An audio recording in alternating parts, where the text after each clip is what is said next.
माननीय अध्यक्ष महोदय, मैं आपके माध्यम से एक महत्वपूर्ण विषय पर माननीय मंत्री महोदय से निवेदन करना चाहता हूँ। पॉल्यूशन को लेकर माननीय मंत्री जी के नेतृत्व में पिछले 10 वर्षों में कई नवाचार हुए हैं।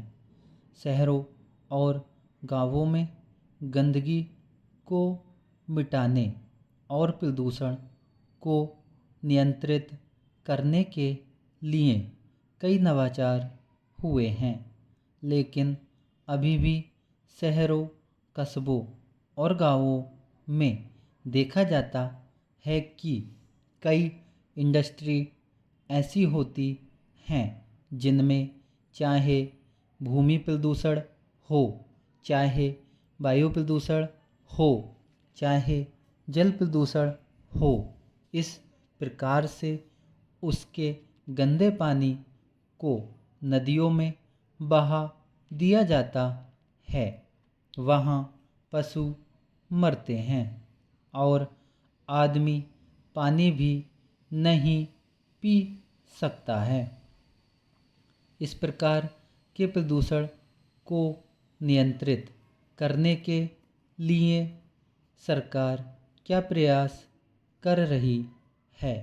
कई बार आसपास की खेती बंजर हो जाती है। ऐसी स्थिति में चाहे पीने का पानी हो, चाहे खेती का मुआवजा हो, इसके लिए क्या इस प्रकार का कोई मैकेनिज़्म बना है जिससे उसकी पहचान करके लोगों की मदद की जा सके? माननीय अध्यक्ष महोदय, national clean air mission programme में पिछले 10 वर्षों के अंतर्गत 15वें वित्त आयोग द्वारा 11,210 करोड़ रुपए स्वीकृत किए गए। जैसा कि माननीय सदस्य ने प्रश्न उठाया है, यह जो कार्यक्रम है इसके अंतर्गत एयर क्वालिटी, वाटर क्वालिटी और सॉलिड वेस्ट मैनेजमेंट, इसके साथ साथ 10 मैनेजमेंट के लिए पैसा उपलब्ध कराया जाता है। जहाँ तक पानी के पॉल्यूशन का विषय है, माननीय सदस्य महोदय ने यह सही विषय उठाया है। हमने जिन 131 शहरों का चुनाव किया है, उनको इसी आधार पर लिया है कि उन्होंने विगत 5 वर्षों के एयर क्वालिटी के स्टैंडर्ड नहीं छुए हैं, जिसमें सारे विषय शामिल हैं।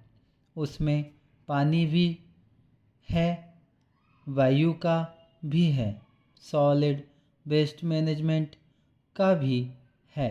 उसके लिए धनराशि प्रदान की जाती है। मैंने 131 शहरों की सूची भी इसके साथ संलग्न की है। उसमें हमारे द्वारा वाटर क्वालिटी को सुधारने के कार्य लगातार किए जाते हैं।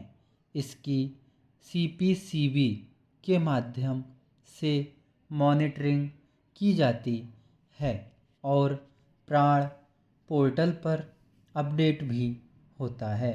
माननीय मंत्री महोदय ने विस्तृत रूप से लिखित रूप में भी जवाब दिया है और अभी भी आपका जवाब आया है। पॉल्यूशन कंट्रोल के लिए कई बार प्लांटेशन किया जाता है और उसको बड़ी संख्या में CSR में दर्शाया भी जाता है। क्या उसकी ऑडिट करने के लिए ऐसा कोई मैकेनिज़्म बना है ताकि जो प्रदूषण हो, चाहे किसी भी प्रकार का हो, उसको कंट्रोल करने के लिए। और जो प्लांटेशन है